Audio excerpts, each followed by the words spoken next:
Yeah, I am really thankful to Mahavet as well as Vetrina for giving me this opportunity to interact with my past students, colleagues, and professional friends. I think what I'm going to talk today is on common poisonings in ruminants. Uh, and I have chosen because the subject is very wide and it's very difficult to uh, cover within 40 minutes or 45 minutes. So I have chosen three important and most prevalent poisonings in ruminants, and we'll discuss about that. Uh, and what I have tried to do today is bring you updates because you're all graduates and postgraduates, so you know the basic things. So I'll not go into details of basics, but I'll mostly try to tell you what is the new thinking in diagnosis and treatment of all these problems. Uh, so my lecture plan is to give you some idea about nitrate poisoning, oxalate poisoning, hydrocyanic acid poisoning, uh, and if time permits, I'll give a brief about accidental lead poisoning. But since these are accidental and only isolated cases, so let's see whether there is a time. Always a question to differentiate between what is poison and what is toxin. Well, poison is a substance that has got a noxious effect on living organism, whereas a toxin is a poison which is produced by the organism. So that is the basic difference between the two. That means all the toxins will also be poisonous, but all poisons may not be toxins. So let's start with nitrate poisoning. Nitrate is an important ingredient of all the plant material, and nitrate is actually a metabolite which is acquired from soil nitrogen, and then soil nitrogen is converted into ammonia, and ammonia is converted into plant protein. So that is how is the nitrogen cycle.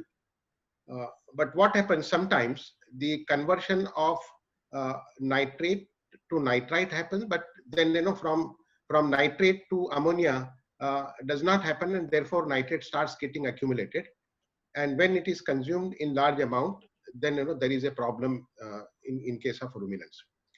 Now the source of nitrate could be both feed and water, but for us veterinarians, as far as ruminants are concerned, I think feed is a major source of nitrate poisoning. In chronic cases, there is a sublethal dosage, which will happen over a long period of time. Whereas in acute cases, there is immediate consumption of large quantities of nitrate-containing forage, which results in formation of methemoglobin, and this methemoglobin is not having good oxygen carrying capacity. So there are respiratory signs and dyspnea. Now, normally sheep and cattle are more susceptible than goat. Now, as far as most of these poisonings are concerned, you must remember that rumen microflora is able to take care of a lot of these alkaloids, glycosides, which may be toxic in nature. So depending upon what is the type of toxic material coming from fodder, a particular microflora in the rumen would start getting multiplied. Say for example, if I am talking about nitrate, and if nitrate is to be converted into non-toxic material in rumen, then the concerned bacteria would start multiplying. So you have a large amount of that bacteria present, and it takes care. So therefore, in ruminants, if you start giving small doses of these toxic materials like nitrates, then the ruminants become accustomed to it. They are able to take care of this material again up to some extent, and after that threshold is gone, then you would have the signs. That is number one situation. And number two situation is where there is sudden consumption of large amount of nitrate, so you don't have the right kind of microflora to take care of detoxification, and therefore you have the toxicity signs. There are large number of other factors also which are responsible for nitrate poisoning. And one of the things which every vet should remember is that for plant to accumulate nitrate, from soil nitrogen, some amount of moisture in soil is necessary. And therefore, in situations where there is drought, total drought and no water, and you see cracks in the soil, that is not the period at which you will get nitrate poisoning. Then the nitrate poisoning would start happening after a long drought, and then there is a rain. Then you have immediate conversion of nitrogen into nitrate, accumulation of nitrate, and this nitrate will cause problems. Now these are different crops, weeds. Some crops also contain a lot of these toxic material like nitrates. Cabbages, turnips, sugar beets, lettuce, potatoes, carrots, tomato, especially mentioned here because there are some areas where these are fed to cattle, especially in goat. A lot of vegetable waste is being taken from the vegetable markets and fed to goat. So these are some of the material which will end up with problems. Then there are crops like millet, oat, soybean, sorghum, Sudan grass, sweet clover, wheat, as well as tomato is also, because there are sometimes tomato harvesting, or if there is a crop of tomato and the prices crashes, then uh, people tend to feed tomato plant, or after harvesting of tomato the plant is fed. So these are some of the important sources of nitrate. Now as far as growth stage is concerned, young plant has more nitrate. Now, leaves and stem would have less nitrate than the lower part. It's generally said that the lower part, 6 inches, from the soil, is the one which is having the highest nitrate content. So, in situations where harvest a crop, and after harvesting a crop, you leave it like that, and there is a rain. There is a rain, and after rain, you have some growth of the plant. That is the most period, and if at that point of time, usually instead of harvesting, what farmers would do is drive the cattle for grazing in that crop area, and that is where the nitrate poisoning would happen. So these are all acute cases of nitrate poisoning. But the second is chronic. In chronic, what happens? All these crops which are containing lots of nitrate kind of material you are feeding to cattle, but somehow the rumen health is not maintained because of not incorrect feeding of the feeding practices, less of water availability. All this results in damage to microflora, and microflora which otherwise should multiply for taking care of this nitrate would not happen, and then you would have what is called as chronic kind of nitrate poisoning. Cabbage is regarded as one of the important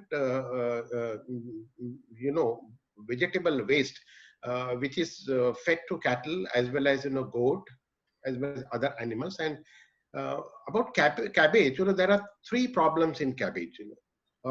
It's not only that it is very rich in nitrate, but it is also very rich in calcium and also rich in soluble carbohydrates. So large consumption of cabbage would result in a lot of these problems related with nitrate, calcium, and carbohydrate. There is one more problem with cabbage, and that is it also contains thyrotropic, toxic substances, which will cause goiter. And I have seen lots of these cases, especially in goat, where lot of cabbage is fed. Even I find lot of cities, these buffalo farmers take cabbage, waste cabbages from the vegetable market, and they feed to even buffaloes and cows. Especially in goat, I have seen that nothing much happens to goat because they are able to manage with whatever cabbage is fed. But the fetus which develops, the embryo which develops is having severe goiter. So lots of cases where the kids are born with swelling in the thyroid related with goiter. Another problem with cabbage poisoning is presence of Heinz bodies, and these Heinz bodies are basically denatured hemoglobin, which will make the RBCs appear as foreign to the immune system, and they are cleared off by phagocytosis, and that's how hemolytic anemia, would happen. So in case of cabbage, basically there are two kinds of syndromes that have been reported. One syndrome is called as hemolytic syndrome, where there is hemolysis, anemia, and hemoglobinuria. And there is another one where, because of high level of calcium, the calcium absorption becomes passive. And you all must be knowing that if you give lots of calcium, it also causes syndrome which is similar to calcium deficiency. So therefore, one has to be very cautious when you are feeding calcium. And this is across the species. When you give optimum quantity of calcium in the diet, the calcium absorption is in active form. So net absorption of calcium is extremely good. Whereas if you give lots of calcium, then it becomes a passive absorption, and passive absorption leads to less of calcium absorption, and therefore osteoporosis because of mobilization of calcium. And therefore there are outbreaks that have been reported where lots of cabbage feeding results in weakness in the hind limb, especially after calving, and then animal is not able to get up, something like downwards cow syndrome. Now let's see how to detect nitrate in forages, because I think this is a very rampant problem, especially in Konkan area as well as in Marathwada and Vidarbha area. So there, I think we have to be very vigilant and do mapping of presence of nitrates in forages during different season. So there are quick tests that are available for detecting nitrate in forages, and these are all semi-quantitative method. So one of the very common tests that is done is called the diphenylamine test. So here you have to just put 3 drops of this reagent into cut stem, which is cut open. You just put a few drops, and you can see the color which develops. So if blue color develops, then it is positive. And there is also a range given so that you can find out if it is within the threshold or beyond the threshold. This is how the blood will appear if it is nitrate poisoning. It's a bluish chocolate colored blood. Even the mucous membrane also becomes chocolate colored. There is rapid and difficult breathing because there is formation of methemoglobin, and this methemoglobin is not having optimum oxygen affinity. So oxygen carrying capacity of blood will be decreased. So there will be hypoxia, and all hypoxic kind of symptoms will be happening here. Usually pregnant animals who survive will also abort, and abortions generally occur approximately 10 to 14 days following exposure to nitrates. And that's why you have to take care of the pregnant animals if they have suffered from nitrate poisoning. Subclinical nitrate poisoning is also quite common, and it is known to reduce reproductive efficiency in adult cattle. It also lower weights gain with or without decreased feed intake in young stock. And research has shown that serum progesterone concentration may be decreased greatly in open animals, about 50%, and more moderately in early pregnancy. So this is the reason why in nitrate poisoning, you have problems related with fertility. So repeat breeding is very common. Services per conception would increase. So if this is a problem, then you need to check forages. And it's very easy to differentiate between a common source problem and an individual problem. Because if it is an individual cow related or buffalo related problem, because of hormone, because of ovaries, or because of some pathology in the reproductive tract, then you will have 1 or 2 animals that will be suffering. But if it is a common source, then you have a large number of problems. So I usually differentiate between by looking at how many animals in the village, or how many animals within the herd is suffering from a particular problem. If you have more numbers, then it is a common source. If it is a common source, you can look at what nitrate as one of the candidate. This is again another test which can be done, and basically this should be done by the vet to know how much is the methemoglobin level, because the methemoglobin level in the blood will determine how aggressively you will have to treat, how many repetitions or frequency of injections you will have to do. And then also the whether the treatment is giving any response or not, That also you can determine by using. It's a very simple test. What you need to do is take a white filter paper, take 1 drop of blood. It should be an absorbent white, very clean paper. Put a drop of blood on it, and then once it is dried, immediately within 5 minutes you have to compare this with the chart. So what I have done, I have given this chart uh, on a portal called www.indiancattle.com. So any vet who would like to test the filter paper can go to the website, get this chart. There is also another continuous chart that has been given, which is based on the scanning of the color. So we have done scanning of different methemoglobin colors, and a continuous chart is there. So you can compare your filter paper with that chart and find out how much is the methemoglobin, and based on that you can carry out the treatment.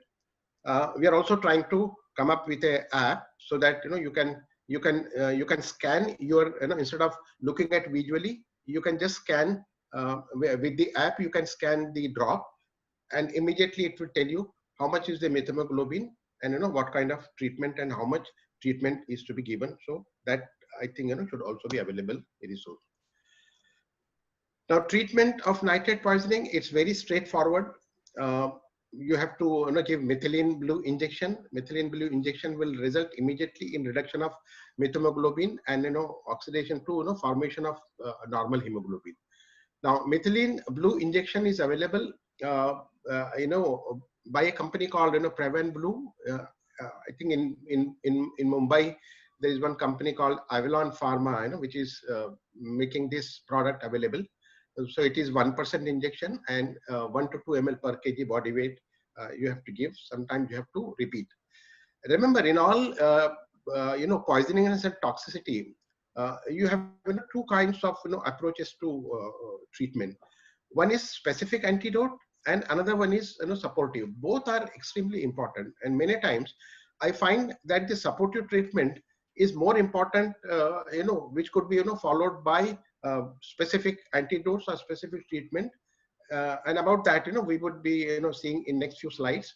So in nitrate, methylene blue is the and supportive therapy like diuretics, because sometimes methemoglobin will also cause nephrosis.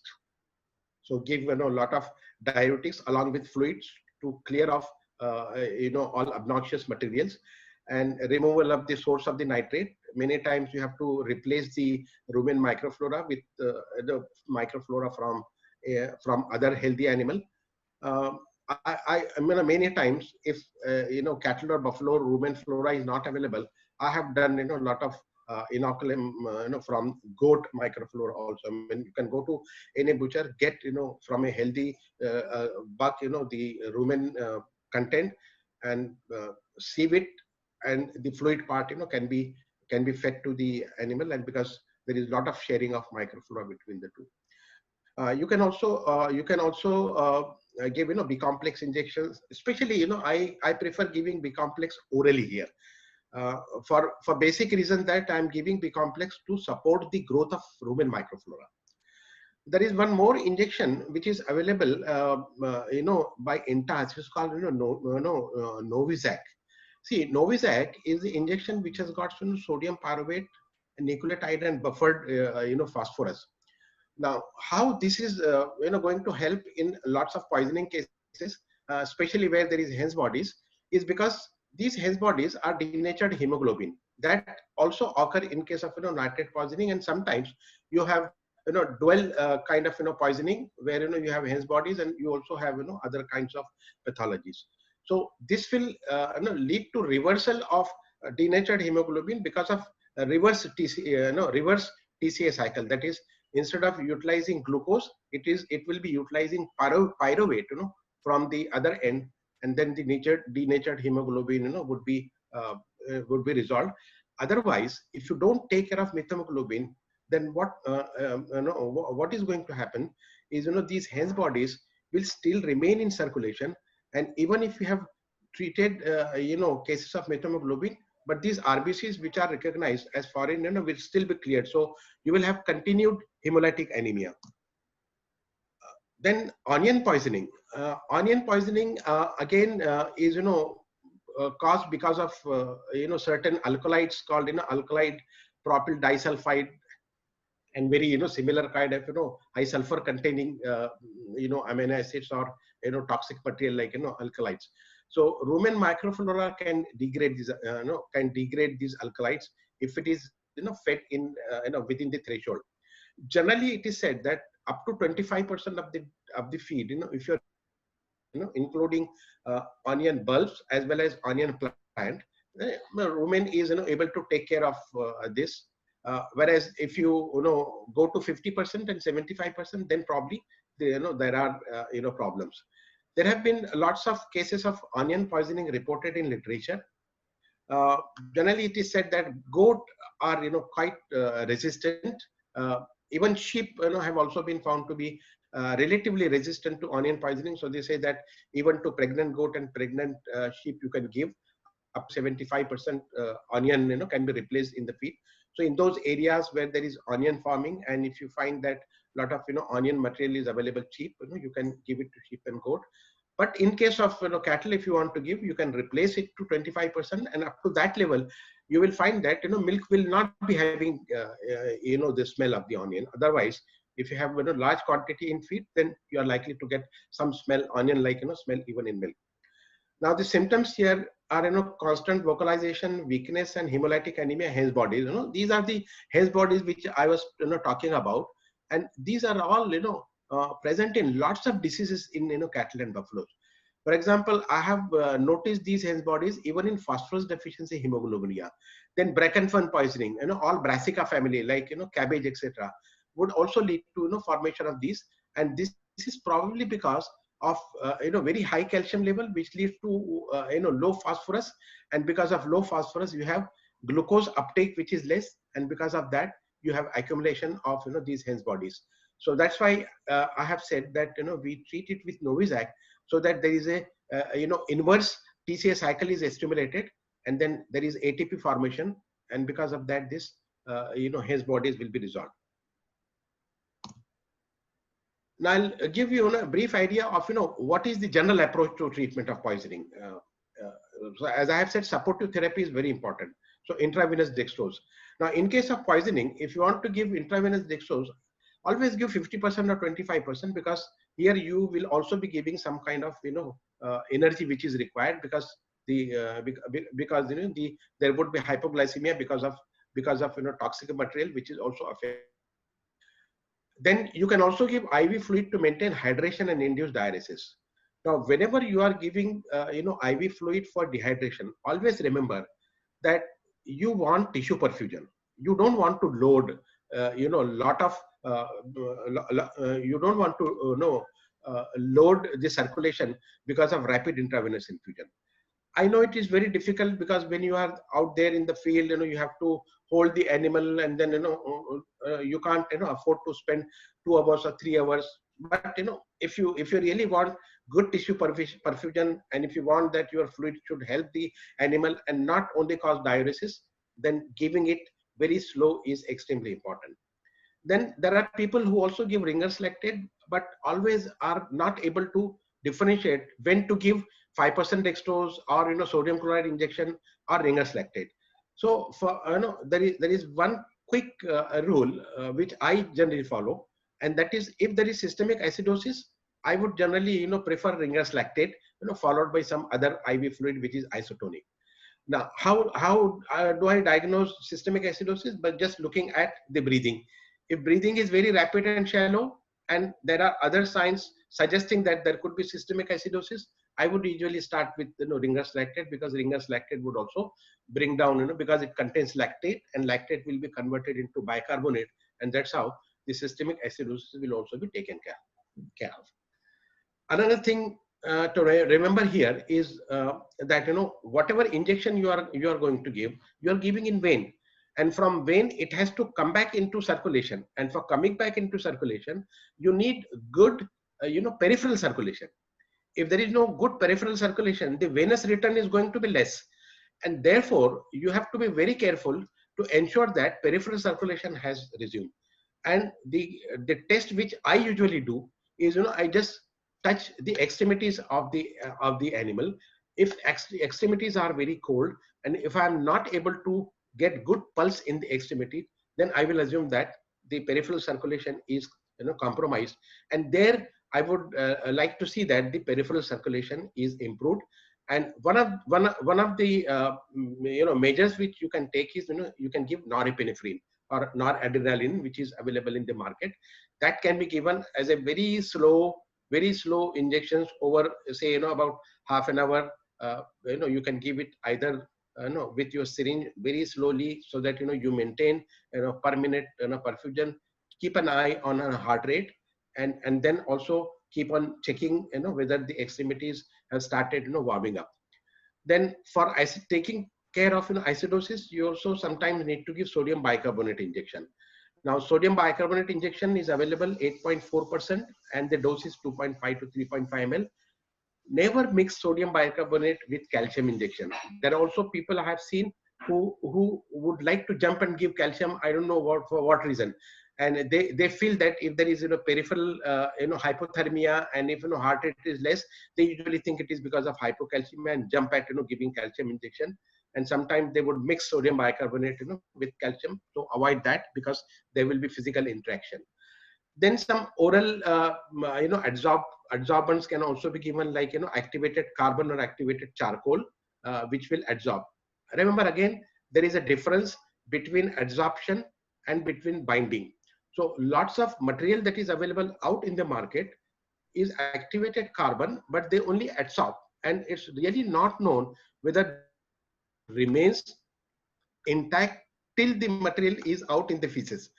So therefore, there are now new materials that are coming up in the market, which are called as aminated, activated carbon, like ACED or AC theta.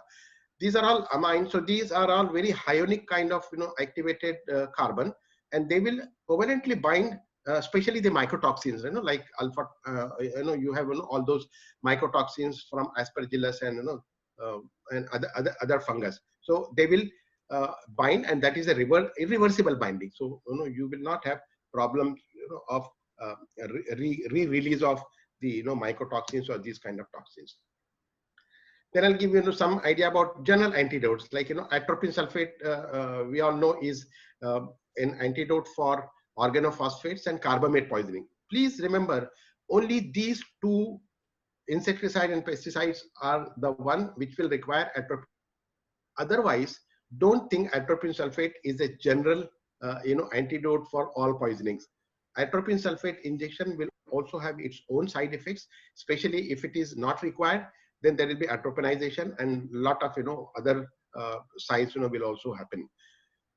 There is also another product available in the market which is a replacement of atropine sulfate, and it has same effect of atropine sulfate, but it does not have the the side effects or the other kind of unwanted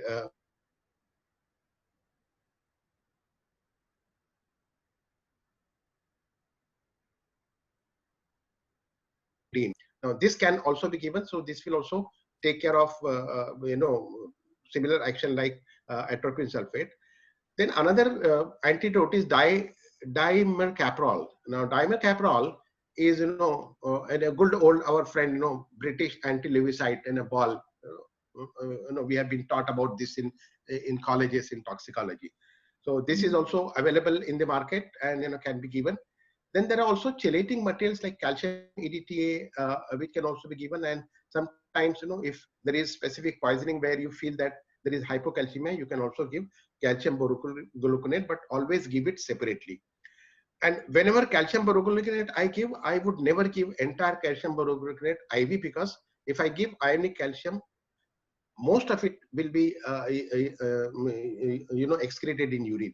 So I would always give half intravenous to trigger mobilization of calcium, and half I would give subcut, so that there is a constant release of calcium. Then there is also supportive therapy like corticosteroids. I generally don't use corticosteroids in case of poisoning because of its lots of side effects, unless and until I'm very sure that corticosteroid is going to help. I do use diuretic like furosemide to to induce diuresis, so that I get clearance. Again, while using furosemide, please see that there is no hypokalemia and hypomagnesemia. So you have to be very careful. Otherwise, I see people loading with Lasix injection twice a day, thrice a day. Doses are given for a very long period of time. It may have problems. Another thing to remember with furosemide is never use gentamicin, amikacin, and streptomycin. So whenever you are giving these antibiotics, never use furosemide because it will increase renal toxicity. Then sometimes there are convulsions in poisoning, so you need to also take care of convulsions. So for that you can give diazepam or midazolam. So I prefer usually because it has got less side effects than diazepam, uh, although it is short term. But then it is I usually follow it by giving a phenytoin injection, because then phenytoin will take care of the new convulsion bursts that are going to come up. So this is how you can take care of seizures. Now we come to hydrocyanic acid poisoning. SCN poisoning, chronic would cause hypothyroidism, whereas acute would cause respiratory distress. So I'll not dwell into details because the basic things you all know. These are some of the plants which are rich in hydrocyanic acid. Again, SCN poisoning is more common in young plants. So young growing plants will accumulate a lot of hydrocyanic acid, and if it is consumed in large quantities, then there is poisoning. But if it is consumed in less quantities, and if microflora is not able to manage this SCN glycosides, then in that case you have chronic poisoning. Now, detecting cyanide in plants. Again, this is an old, picric acid test, which we have been taught. But there is also one more test that has come in, that has been claimed to be much superior than picric acid, and it's called as a Figel-Angel paper method. Now, in this, it is the same, kind of picric acid kind of test only, where you have to put a drop of the material uh, on, or generally what is done is, as I have shown you in the test tube, you can take the plant material which is suspected of having SCN, and then just put your paper along with the cork, and then wait for some time, and then if there is hydrocyanic acid, then this paper will be showing a different chocolate color, and that will tell you whether there is an SCN poisoning. So about SCN, again I'll not go into details because you all know that this is very easy to diagnose, because there is what is called as a cherry red blood, and then you have a lot of dyspnea, excitement, sometimes even convulsions. Uh, Many times, there is confusion between cyanide poisoning and nitrate poisoning, because symptoms are more or less same. Uh, and therefore, you have to look at the blood which is drawn. So if you look at the blood which is drawn, in case of nitrate poisoning, as I have already said, the blood is cherry colored. Whereas in case of SCN poisoning, once you take out the blood and once it is exposed to air for some time, it becomes cherry red exposure. So that is the differentiating feature which you can quickly do at the field. Chronic cyanide poisoning will cause goiter. It will also cause cystitis, ataxia, as well as abortions are common. Then repeat breeding is also common, and there is a lot of now literature available on cyanide poisoning, especially chronic cyanide poisoning, because of plant material as well as because of environmental contamination. And I think all the vets should consider, especially those vets who are working in industrial area, they should also be aware as to what kind of pollutants and what kind of factories are there. Could there be any accident where there would be release of such obnoxious material, and what is going to be their effect on animals? And you should be ready with the kit, treatment kit, because at the last moment you just cannot go around running and trying to get the drugs for treatment. So you got to have in every dispensary a kit where depending upon the kinds of poisons that are you are likely to get in that area, all the antidotes and supportive material is available at hand, because you have to act immediately once the cases start coming to you. Now, treatment of hydrocyanic acid poisoning. There is one one more inhaler that is available is called as an amyl nitrite. This amyl nitrite, can be pushed as an inhalant, and it acts very quickly. So that is what usually they do in humans, especially in children. As soon as they get large number of people getting affected and coming to the hospital, they will start giving amyl nitrate as inhalation to take care of it, because this is absorbed immediately, and then the SCN effects will be starting reducing. Then sodium nitrite is another injection along with sodium thiosulfate. So this is what we have been taught in the colleges, that this is the antidote. But now we know that both sodium nitrite as well as sodium thiosulfate also has lot of other effects, like it also causes uh, especially sodium nitrate um, has been found to cause hypotension. Uh, Another problem is sodium nitrate also act very slowly, and after injection, usually they say that it takes about 30 minutes to 35 minutes for the release of hydrocyanic from the hemoglobin, and oxyhemoglobin to be formed, and you can't wait for that long period of time. So there is another compound that is available in the market, which is commonly used in case of human, and that's called 4-dimethyl aminophenol.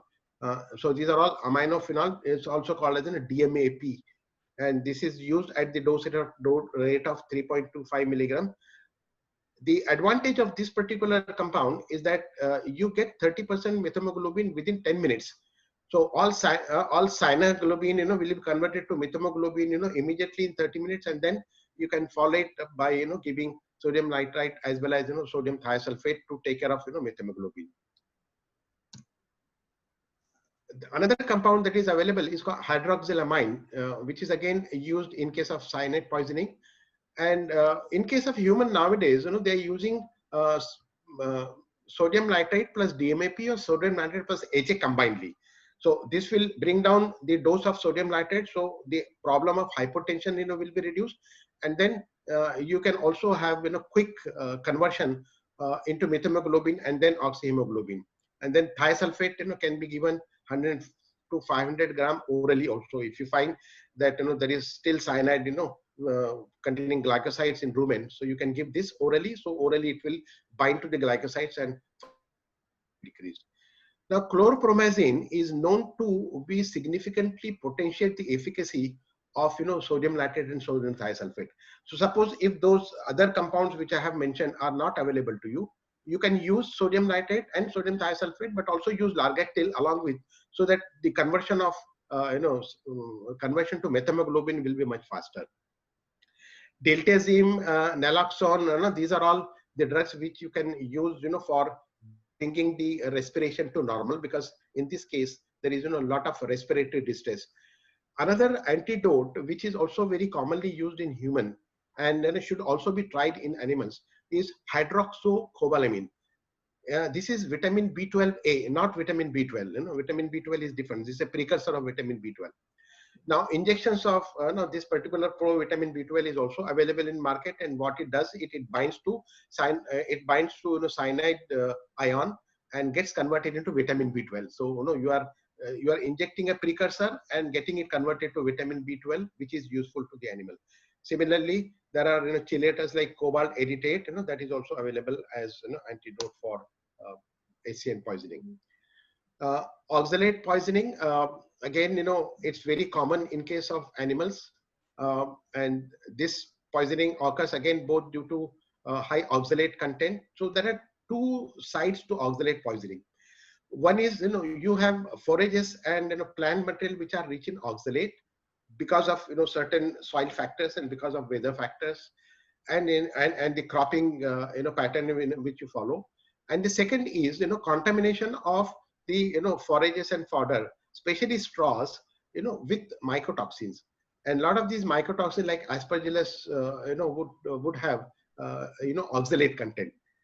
And therefore the oxalate toxicity can occur indirectly because of this because of this fungus contamination. Rice straw is one of the important factor causing oxalate, because the oxalate content of rice straw is very high. And number two, especially those friends who are from Konkan region, they should listen to this, that rice straw is very common over there. And if rice straw gets contaminated with with rains, moisture, you know, and if there is unseasonal rains, and then rice straw becomes wet, then you find these mycotoxins growth very luxuriantly. And these mycotoxins, which are black in color like in a powder, they are the one which contains a lot of oxalate, and then oxalate poisoning would happen. I still remember lots of cases I have seen in Konkan region, and I'm still not convinced that the cases which usually is regarded as enterotoxemia or botulism are because of those. I still suspect those to be oxalate poisoning, because if you give treatment with calcium, you will find there is there is good recovery. Napier Bajra hybrid, this again, I would like to emphasize, this particular fodder here, because this is becoming very common. There are a lot of hybrid Napiers which are coming up in the market, and there are multi-cut varieties. Now, all these varieties, which are derived from Bajra, are very high in oxalate, as high as around 4%. And this oxalate contents becomes high after first cut. So, after first cut, the second cut, would have higher oxalate, third cut would have still higher oxalate. And if you are not following the age of harvesting properly, if you are aging it, if you are not harvesting the second cut, third cut, and fourth cut at the right time, and if you are delaying the harvest, then you are likely to have more of oxalate. Secondly, if you are feeding it as it is, then animals are likely to have oxalate poisoning. But if you are converting this into silage, then the oxalate effect will be reduced. So these are some of the common plants which are known to be rich in oxalate content. So again, oxalate by itself, rumen has got a lot of capacity to metabolize oxalate. So normally oxalate will not be, you should not have any problem if you're feeding oxalate. It becomes a problem only in two situations. One, where you have started suddenly feeding lots of oxalate without giving microflora to adjust to the new feed. And number two, where your microflora is damaged, and then you are not having the growth of the right kind of bacteria which will take care of these oxalates. So in both the cases, we will have problem. Now, oxalate toxicity, again, signs are again acute. Acute toxicity signs are just exactly like hypocalcemia. You see, tremors. Then you have excitement. Then animals is showing tetanic signs. Sit down, lateral recumbency, sternal recumbency. So very classical. And I have seen cases with oxalate poisoning where calcium level goes down to 4 milligram per deciliter, 3 milligram per deciliter. And one of the tests which I usually do for oxalate poisoning in field is coagulation test. So I just take out blood in a while and watch it for coagulation. If it doesn't coagulate by 12 minutes, then I would think that there is a problem related with calcium. And if you want to really confirm it, just put 1 drop of calberol or Myfix which you are having, and if it immediately coagulates, then you know that it's a problem related with calcium, and you can with oxalate, and you can give calcium to take care of that. About this Napier hybrid, the point to emphasize here is aged plants have more oxalate, and therefore if you are having multi-cut varieties, please be sure, and at least for once, all these new varieties that have come up with hybrid Napier, you should check for oxalate contents at various cuts, and then find out the right age at which these hybrid Napiers are to be cut and fed to the animals. Treatment here is again calcium borogluconate, but problem with calcium borogluconate is you are giving calcium borogluconate just to temporarily take care of serum calcium, but most of the calcium will be excreted. So you will have to depend on dicatonic calcium to be given. Dicatonic calcium can be given intramuscular, and it is released slowly, and its assimilation absorption is higher. You can also give oral calcium, and as I have said, calcium borogluconate, if you want to give half IV and give half subcutaneously to maintain absorption for a longer period of time. Then another thing is thiamine is also known to be effective in case of oxalate poisoning. Magnesium sulfate orally you can give, so that you can get rid of the oxalate. Oxalate also binds to calcium and magnesium. So if there is any residual oxalate in rumen, it will bind to magnesium and calcium which you are giving orally.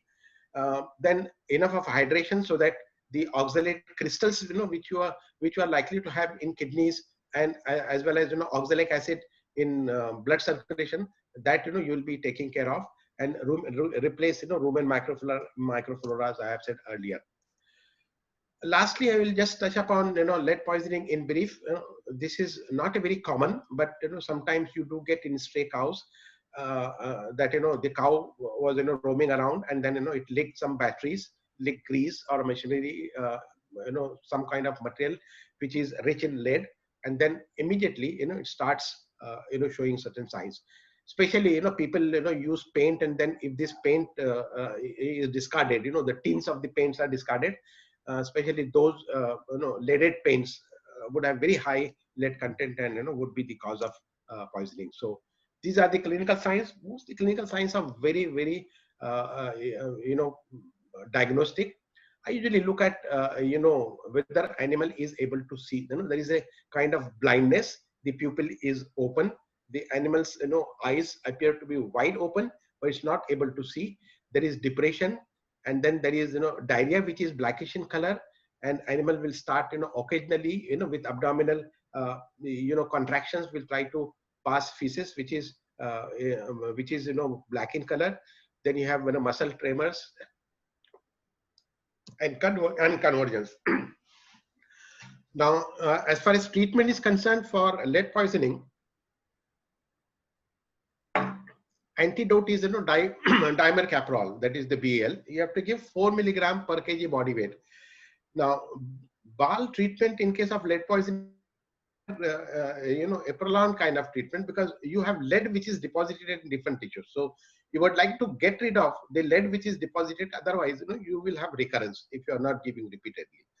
So usually the line of action here is you give 4 milligram per kg body weight. You repeat every 4 to 6 hours first day. Second day, you can repeat at around 8 to 12 hours, and third day again, at least once in a day. So this you should carry out for at least 5 to 7 days. Then you will be able to get rid of the lead which is accumulated. Then drenching of small amounts of magnesium sulfate is again helpful, because magnesium will also bind to the lead, and it will also cause laxation. So the lead which is accumulated in the rumen gastrointestinal tract would be released. Then editate calcium disodium is another chelating agent which is used in lead poisoning, even in human. And this can be given deep intramuscular. So this will replace lead, will release lead for excretion from its reservoirs. So this is all I wanted to talk to you about different poisonings in case of ruminant. What I have done is also I have created a corner in www.indiancattle.com, which is a poisoning helpline. So there we will be having a reservoir, or can say inventory of all the material which is required for accessing by the vets. So if you want a quick access to find out what could be the poison, what is the diagnosis, what kind of diagnosis you want to compare with the standard chart, you want to find out what are the drugs which are available, where it is available, the phone numbers and other things, all those things will be available at this site. This is a charitable site. It's a non-profitable venture by Bombay Gorakshak Trust, and you are most welcome to visit this site and get more information about poisonings and toxins in ruminants.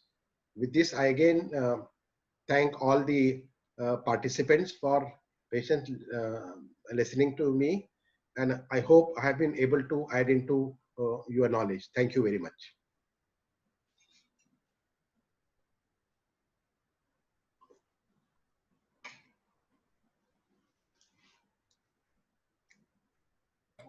Thank you so much, Dr. Abdul Samad sir, for your nice presentation and really great information, and hope that will help all the veterinarians, those are working in the field. Sir, we are having some questions here. Sure. Sir, we are having some questions from participants, sir. Sure. Yes. So I have some.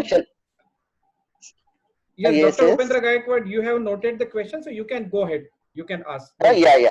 Okay, Yeah, great. yes. Sir, there is a Dr. Rajendra Gujarati. He asks that can we give diuretics in onion poisoning?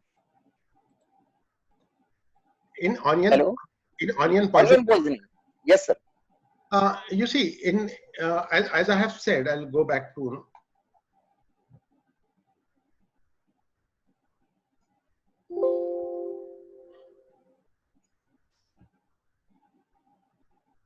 Okay, in case of onion poisoning, there is hemoglobinuria. So if you find that there is hemoglobinuria because of hemolytic anemia.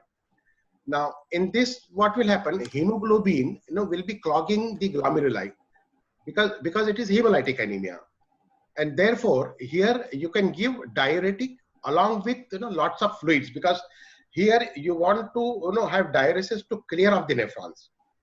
So yes, you can give diuretic along with lots of fluids, isotonic fluid. Yes. Sir, again, one more question is there from Akash Jadhav. Hmm. Sir, he says that he has seen many vets use antibiotics and steroids in poisoning cases. Hmm. Is that necessary? Uh, I don't think use of antibiotic is necessary, because you are not having any infection. But if you feel that there is chronic toxicity, and because of chronic toxicity there is some kind of secondary infection, then you might think of antibiotic, but I wouldn't include that in my standard protocol.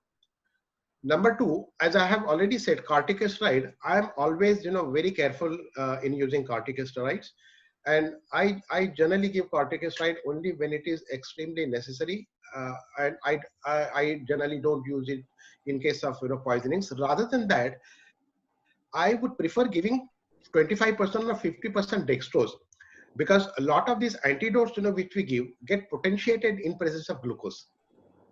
And if that is so, you must give 25% and 50% glucose first, and then give those antidotes. Sir.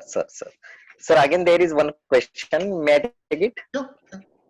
Yeah, there is a Krishnamurthy Subramanyam. Mhm. Sugarcane tops feeding regarding to oxalate poisoning. Okay. Yeah, my again same sugarcane tops. I've got two problems. One is it's very rich in saponin, and number two, it is also rich in oxalate. Now, if you're feeding sugarcane tops, uh, in that case, you have to introduce sugarcane tops slowly in the feed. Don't start feeding it at once. So both Sir. human is able to take care of saponin. It is also able to take care of oxalate. Whenever you are using sugarcane tops, you should double dose of calcium, because this calcium will be bound to Sir. both saponin as well as oxalates. So net availability of calcium will be less. So you have to be very careful that in all those areas where there are sugar factories and people are feeding sugarcane tops, then you can calcium double the quantity. There are people who are also converting sugarcane tops into silage. So there is no harm in feeding sugarcane top, but it should be fed very carefully, and you should take into consideration the calcium homeostasis in this case. Sir, there is Dr. Rajendra Gujarati. He says that he has seen edematous swelling at thigh and perineum region in oxalate poisoning. Is it true? In chronic poisoning cases, you do get this, and mostly it is because of the calculi. It is because of oxalate crystals that are formed, and usually we see this more common in male, because of deposition of fine dust of calcium oxalate. This we have also seen very common in Marathwada area, especially bullocks, where you get this perineum. So usually it is because of the oxalate. So you have to you have to take care of the oxalate content of the feed, especially because in case of bullocks we generally don't supplement mineral mixture. So those poor guys are always dependent on whatever they are getting out in the field as fodder. So in those cases, we must give some calcium orally, at least dicalcium phosphate can be supplemented. Sir, there is Sania Tabassum. She asks, how much activated charcoal should be given, and is there any side effects giving calcium borogluconate via subcutaneous route? As far as activated charcoal is concerned, there is no set dose which is given for in case of animals. So whenever I usually give around 100 gram to 150 gram of activated charcoal. But there is one side effect and problem of activated carbon or activated charcoal. That is, if the bowel evacuation, if it is not proper, then it starts getting accumulated, and then there is a severe constipation. So that is one problem which you have to take care. So I usually start giving less of activated carbon initially, but if I find that there is good defecation, animal is passing feces, so there is no harm, because activated carbon will not be absorbed. So that way it is not obnoxious. Now to her second question about calcium magnesium borogluconate, I usually find more problems giving IV calcium very rapidly because of cardiac fibrillation. So that is always because then the vets are very on fast route, they want to give it very fast because they want to go and attend to another case.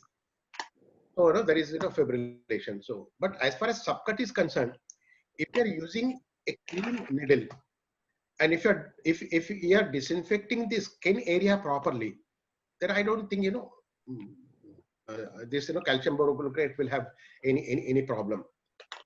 But don't give a lot of calcium borogluconate one side. If you want to give half of the calcium borogluconate subcutaneously, I usually divide to 4 sides, 2 on the left side and 2 on the right side, and in divided doses I give subcut. I don't see any. I have never seen problem with this.